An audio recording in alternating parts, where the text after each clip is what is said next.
Let's dive into Marley's training so we can stay consistent at home. Whenever she's doing behaviors that we want to keep seeing, whether that's being nice and calm or she's following our commands, we want to reinforce and reward those behaviors with either praise, petting, or treats. And then whenever she's doing things that we don't want to see, whether that's nipping at us or she's showing us inappropriate behaviors or she's not following our commands, we're going to follow through with the training equipment to decrease those unwanted behaviors. So let's dive into Marley's training equipment. This is her prong collar. She's going to wear this whenever she is on a leash. How we take this on and off is we're going to secure one of the links and push the other one through like so. To put it back together, we're going to pinch the prong and put it through the holes of the other prong. Then whenever she has this on, the D-ring is going to be where the leash attaches to. And then how we use this, say she's in the heel command. Heel is the nice loose leash walking on the left side.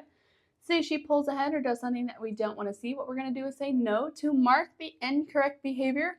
Follow through with a pop of the leash and then reminder heel. So no, pop, heel. And then of course, when she gets back where we want her, verbal praise, petting, and treats to reinforce where we want her to walk next to us.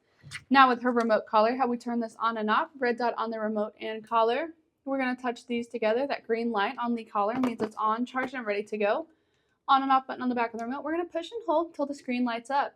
You're going to see level 20 appear on the screen. This is Marley's working level. And then we're going to focus on the black S button today. S just stands for stimulation, so it's kind of like an electric muscle stimulator. How we use this, say she's in the heel command again, and she starts to pull ahead. What we're going to do is say no to mark the incorrect behavior. Follow through with a black S button, heel, no, button, heel. And then depending on the level of distraction we have with Marley, it could be one of these, could be both of these, just depends on the situation we are in. With the remote collar, it's going to be the first thing that you put on her in the morning, and then it's going to be the last thing you take off at night, so you always have that form of communication with Marley throughout the day. Then with the prong collar, she may be on the leash inside the house for the first couple of weeks, introducing the new boundaries and rules, especially when bigger distractions are over. Then we can slowly fade away from needing the leash and prong on in the house. But that is all of her equipment. Now let's go over her commands. We've already kind of gone over the heel, so I always recommend about 80 to 90% of walks are in the heel command. The other 10 to 20% we give her release word free. That means she can go do her business where we follow her rather than her following us. Now we have sit. Sit means stay as implied until she's given the release word free. This is really good for those door manners, so she can't just bolt through doors. So whether we're approaching the inside or the outside of a door, we're going to have Marley sit. Sit means stay, so as we open the door, if she gets up, we're going to follow through with the training equipment, get her back into the sit, try it again until she gets it right, so we can set those same boundaries at home that we have here at the facility. Then, once she sits and stays great, now we have two options. We can either heel through the door with Marley, or we can tell her free and allow her to go through the door. Depends on the situation that we are in.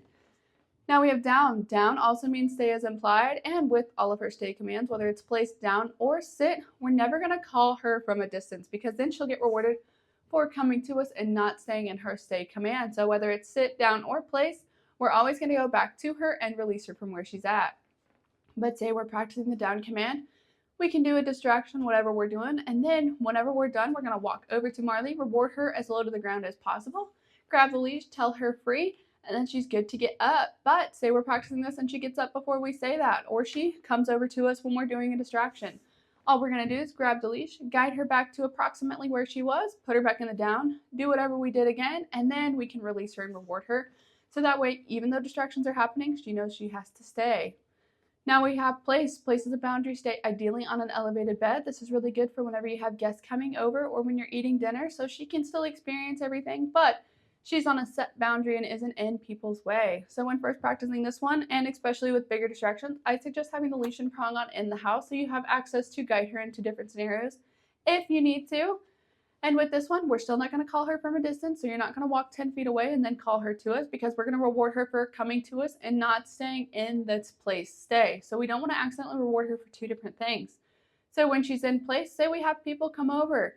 We're going to go back to Marley once she's nice and calm. We're going to reward her on the place bed so she knows where that positive zone is, and then we can release her from the place bed.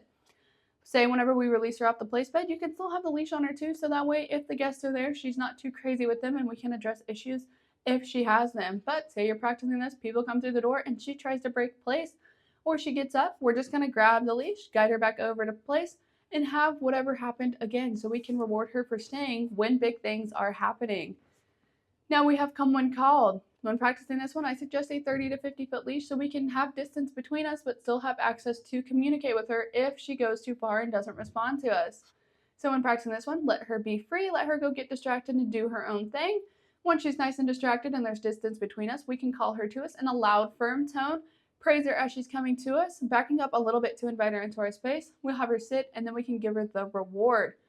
Then say with this one, she gets extra distracted and doesn't respond to us. What we're going to do is we're going to call her to us. If she ignores us, no, follow through with the equipment, and then call her again and right back into that praising. So that way she knows that even though she made a little bit of a mistake, we're still going to be the positive zone. And when she gets into our space, sit and a reward, because just because she made a mistake out there doesn't mean we're going to be a mistake as well. We're always going to be that positive.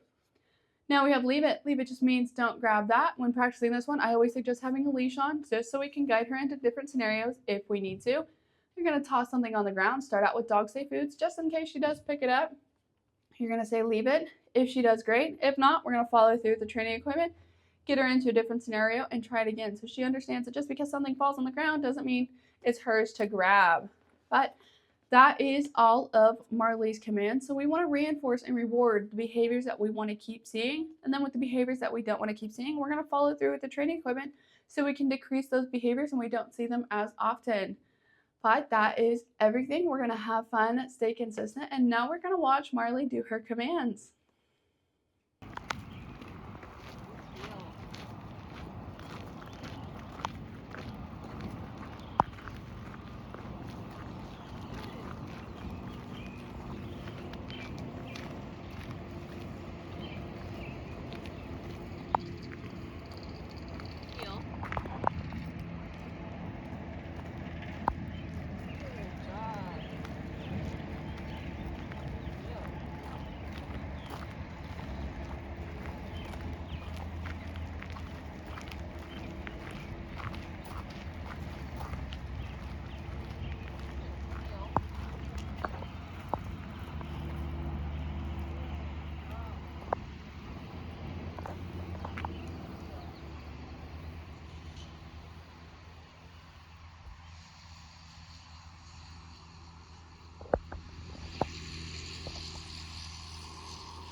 Down.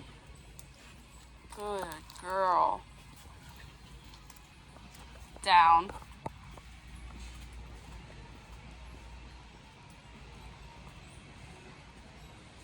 Good. Down.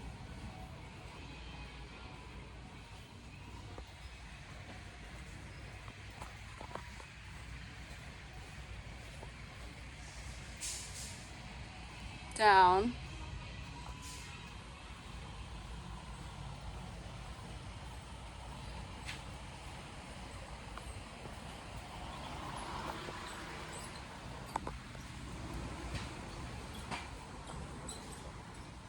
Good. Down.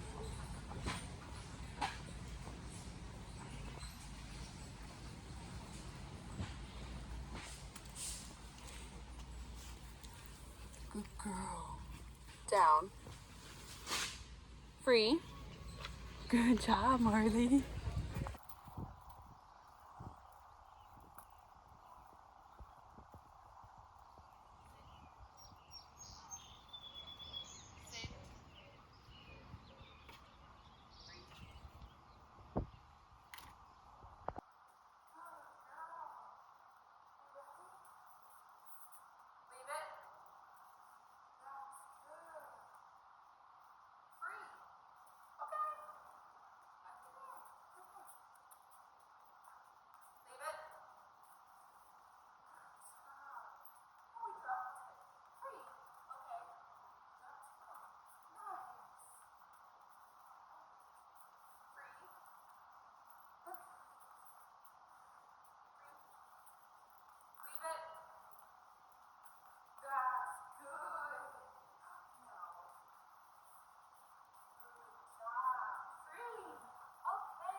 Let's dive into the other feature of the remote. We've already gone over how to turn it on. Now let's go over how to turn it off.